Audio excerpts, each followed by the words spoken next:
So here we are, the final battle, not final battle, but the final battle of SuperGame East. This is Blue's last stand, I call it. It's the Blue team's last stand where they've been pushed back into the Firebase. Now, I have the camera here perched at the second floor of the Firebase. You see me walking down the steps, and if you look, you spin your view around, and you see this player shooting from the second floor. If you look past him over the wall there, about 30 feet back is the spawn of the Blue team. This is how much little space the Blue has to work with. They have the inside of this base, and the whole Red team is coming down on their head. And this is basically their final embarrassment of the weekend. I really felt for the Blue team. They just could not get a hand up on the Red for any consistent period of time. They had some moments of greatness, but nothing consistent. And I don't know what to attribute that to other than the things that I saw. Now, what did I see? I saw that every good local team was playing on the Red team. Teams like Soup Can Cox and High Rollers and Apex Predators and, oh my gosh, the list just goes on and on and on. There was team after team after team. There were only two major teams that I could think of that played on the Blue team, and again, I mentioned Blues Cruise as one of them. The other one doesn't come to mind, and I feel so terrible that I haven't mentioned them. But again, the Red team had Team Defiant from Maryland. They had Legionnaires up from New Jersey. So many teams. And so as the Red team here is making its move around the Blue team's Firebase, they need to get in and grab that blue flag that you can see the one player standing under with the green jersey. They need to flip that. And from what I understand is when they come into the base, they cannot shoot beyond the back wall. They can shoot into anybody who's taking cover inside this building that the camera's on top of, but they can't shoot beyond the back wall into Blue spawn. The Blue team is set up as best they can here. And at first they're taking a hard line at the front wall with those two twin towers that I like to call them. There's a doorway that you can see straight forward beyond the flag. And there's little places to stand up on top, but nobody really decides to do that, which I think is pretty good to do if you got two people at least. Most of them were playing through the bottom floor doorway of those two towers. And it gets ugly.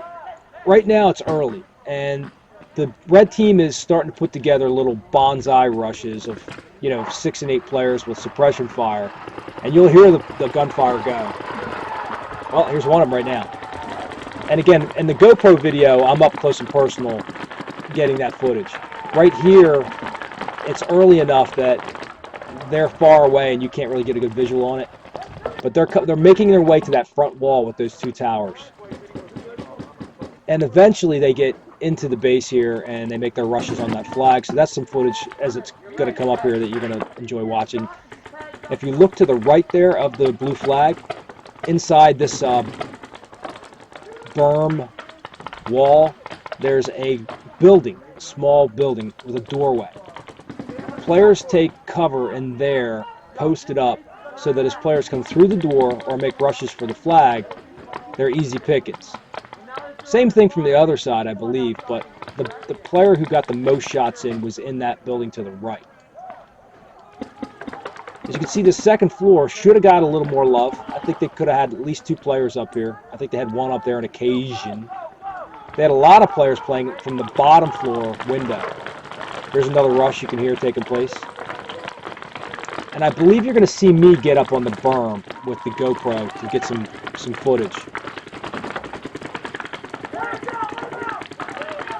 This was one of the most exciting times of the event because there was open field and there was something you could see that was being fought for.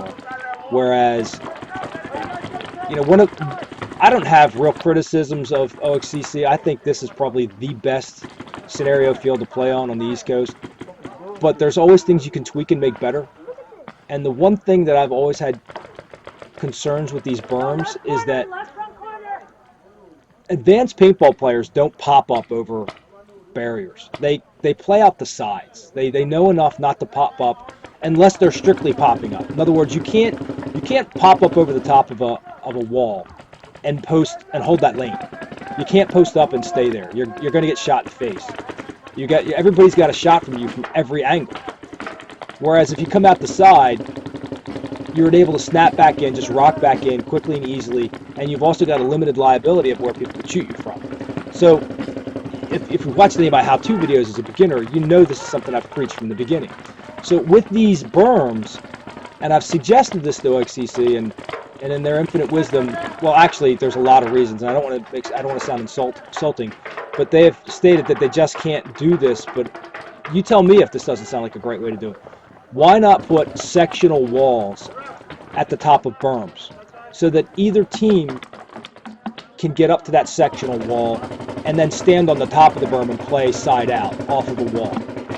So let's say that wall section that you put at the top of these berms was, let's say, 4 foot wide by 6 foot high. So if you were a player that was defending, you could run up and stand up on the inside and rock out and rock in and get a high ground position.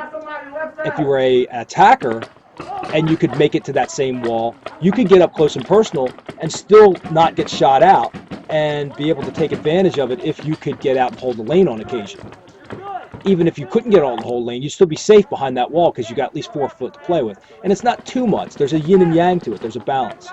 Now, what's been explained to me by OXCC why you can't do that is because their berms are just not wide enough, and it would be a safety factor for a player to try to stand up there. I totally respect that. There's reasons why they can't just, go and build those walls up and do that. But in a perfect world, that would be a great way to improve on some of these things. Having said that, I've been told that maybe in the future they're going to tear down these berms and actually build a village here in the place of the Firebase.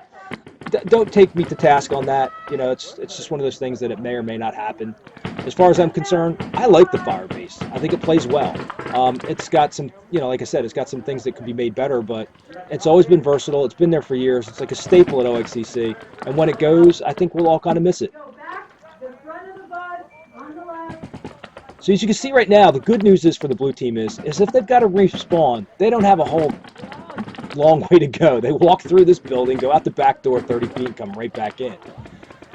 But, you only have so much paint before you have to leave the field. So there's a lot of paint being slown here. And at this point, I'm up on that little mini bunker, because I'm sensing that red now is about to penetrate the interior, and I want to put myself in a good spot. I think I stand in somebody's lane, and they ask me to move at some point. You'll see me move to the other side of that thing. But for the most part, I got to give these players props. They were really cool not to shoot me up. Here comes the smoke. Bad placement on the smoke. We really should do a video sometime on what's good placement of smoke. Do you want to put it right in front of your opponent? Do you want to put it halfway between you and your opponent? Do you want to put it, in a certain part of a shooting lane to block a shooting lane? Are you taking wind into consideration that it's going to spread it and really get better coverage? Smoke is an interesting thing, and as far as I'm concerned, when you throw smoke, I think 4 or 5 of them need to be thrown at the same time. One of them's nice, but if you really want a decent opportunity to make a move, you need to get a coordinated effort in smoke.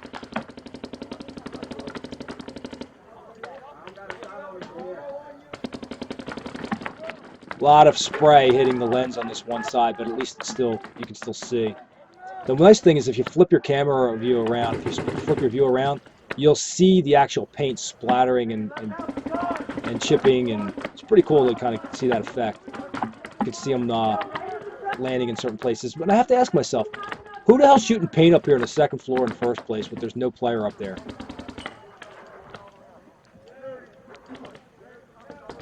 If you want to see some really cool paint bounces, again, I've said this before in other videos, Ion, the Invasion of Normandy video 360 is absolutely amazing. The opening battle, I have the 360 camera out on the German line, and as the Allies get closer and closer, and again, we're talking 5,000 players on the field, you can see players from one team under the camera on one side of a berm, and players from the other team just 2 feet away on the opposing side of the berm. And some up-close and personal battles take place. It's pretty cool. Oh, more paint. Hope I hate the lens. So, let me give you a little idea of what happened here with the weather at this event. Here you can see a player now making a move for the flag. He's from the Legion team. And I believe he did end up getting shot there. You could probably see for yourself, and I'm going to have the GoPro video up. It'll say whether he got hit or not. But they gave him the flag set. Maybe they bounced. When I put that GoPro video up, we'll know for certain if he got breaks, because I had a good shot on him. So now the red team has taken the flag, and the end result of this event here, this part of the event, and this is this was within the last hour of the event. It was supposed to rain all weekend long. And if you know anything about the East Coast in 2018, it has been nothing but rain all summer long, hot as hell, humid as hell, and the weather was just slightly breaking on this particular day because of a cold front that came over the rain, and the rain started the last hour of the event. So this event really caught a break by not getting rain, but the heat was so oppressive on Sunday that it made people, Saturday, it made people not even probably want to come out on Sunday. They were just so burnt out and exhausted. Heat exhaustion did take place among players. You know, the only way to really combat that is start drinking the night before, drink that morning, and drink all day. It's kind of crazy, but drink as much water as you can. Sounds like a silly thing to talk about, but it doesn't matter how young or old you are or how good a shape condition you are. Nothing can replace staying well hydrated to avoid heat exhaustion. They're talking about it now. So they're advising the red team now how they can shoot and where they can shoot.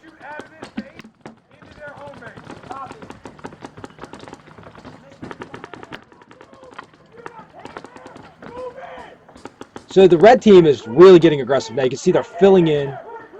There's a player off to the right who's really lasting a while in that little shack I told you about. Maybe he got shot out by now. Maybe I missed it. He was in there.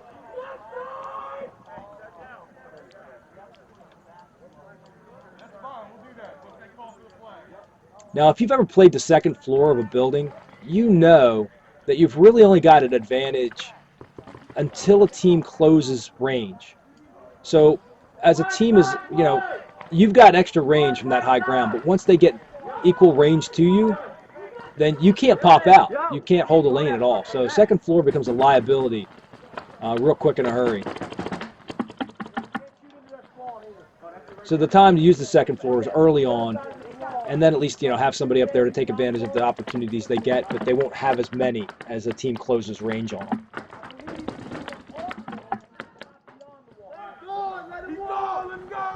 So what's the end result here? The refs decide after the red team comes in and is essentially spawn trap blue to push them back to the oil base. So they have to take a walk past those buses, past the village if you're watching the previous video, across that bridge to the oil base. And I don't know, it's kind of like a final FU to the team that the refs have to move you back because you just squashed somebody so hard. And I think this was, at this point in the event, strictly on numbers. There was just so many red on the field and not enough blue to really sustain a decent hold on any sort of territory. They had their moments. I've got footage to show it, but I'd say 80% of the time, red ran over blue. The 20% of the time that blue could hold their own, they gained points, and they did themselves a huge favor and not wasting their opportunity of strength by gaining points. But being out in the field as much as I was, I played on the blue team on Saturday. I was originally meant to play on the red team with a lot of friends, but I saw that everybody who was anybody was on red team. Blue had nothing. They had, like I said, they had Blues Crews, and I'm trying to remember, it was a P name, not Predators, but can't remember, and I feel bad because they deserve props too. They had red letters. Probably somebody can help me out in comments. But they had two teams and a bunch of walk-ons and people from out of town. They had Wolf, and they had Alabaster Slim, and they had myself. And despite our efforts of being brawlers and playing hard in the manner in which we do, the overwhelming number of red it was just an ass whooping. It was a challenge, and I got no complaints with the challenge, but it was just, constantly running and getting punched in the nose. We couldn't bust the line. We couldn't penetrate that often. We had our moments, and that's great, but it wasn't something that we consistently done, and it was just it was to a point where you just wonder, where's the fun? There is nobody at fault for that either. That, you know what I mean? I mean, blue team could have recruited more teams, and they should have recruited more teams. And if you can't recruit the teams, then you're going to be on the losing team. That's why this turned out this way. Red team gets nothing but props. Blue team got their ass whooped, and that's life. All right, a little bit more here to go, and then we're going to move on to the GoPro videos. I'm going to use these last few seconds to let you guys know about a couple important things. I'm going to be at Living Dead, as I have every year since the very first inaugural year, and I'm going to be doing the I-5 contest again, the Paintball Professionalism Award. The most ethical player will win a beautiful plaque, as the Paintball Professionalism Award is ongoing with an I-5 Gold being made possible by my sponsor, Dye. If you're curious about other contests I have, please hit dangermanslair.com/contests.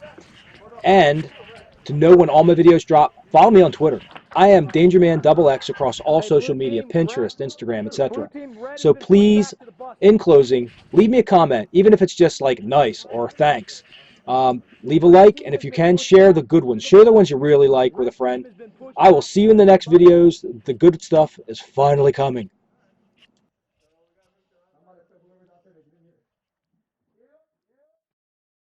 It's too much for any man.